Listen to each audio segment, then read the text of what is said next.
Welcome back, Citonis fans, to another edition or another video. Yes, today I'm going to be showing you how to, stack tall cakes. When I mean tall cakes, I just mean like small tier cake. Maybe you have a birthday cake to do, and you have tried it, and you found out that it shifts from one side to the other. So I will show you. Watch to the end of this video, and I will show you how I inserted this into the board. But first of all, if this is your first time here, please stay tuned to the end. You will be learning a lot, and also don't forget to click on the subscription button. For this video, we'll be using the 6 inches cake to make this cake. And I know people would say, why didn't you slice it into two, or but I was just doing this for the purpose of making this video. And most times in the country that I am from, in Nigeria, a lot of people don't like the icing. If not that you're supposed to be decorating a cake, they won't like the icing, and then it will be a waste. So most times we just try to put a little icing and then a whole lot of cake. They prefer to eat the cake and then very few icing. So that's why most times when you see birthday cakes or you see bakers decorate cake, majority of the time there are not much icing, just like when you watch Western world bake their own cakes. So a lot of us in Nigeria, we are very conscious of the sugar that we take in, even though we know the cakes, have their own sugar. You see how straight the cake is already looking without even having to trim it or anything. So this is why when you're stacking tall cakes is important, especially because the roads are not very smooth. It's important to have a structure. Now, that structure is what will keep your cakes from sliding to the side, especially when you're transporting it. I think there was a video where I showed why you should dowel your cakes. Okay, so you can also check it out so that you will learn one or two things from it too. So after you've stacked the cake, the next thing you do is to crumb coat. Crumb coat is important so that you will be able to lock in the crumbs. These are things that I've said before. I always say it, and I will always say it.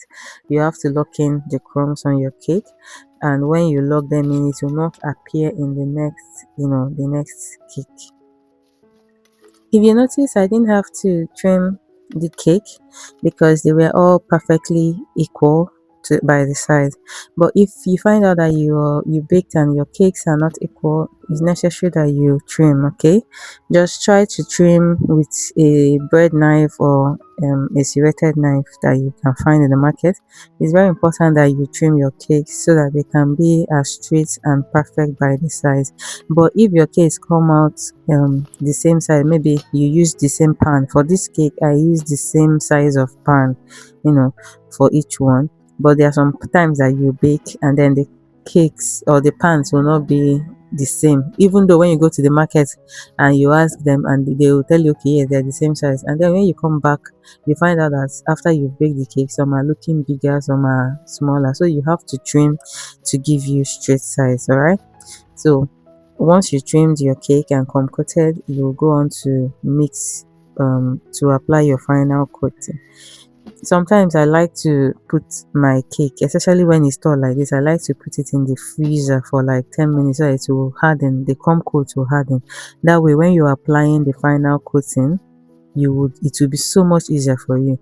Try this in your next cake decorating tall cakes. Okay, just try after your crumb coat, you put in the freezer for like 10 minutes. It doesn't have to freeze, it doesn't have to block.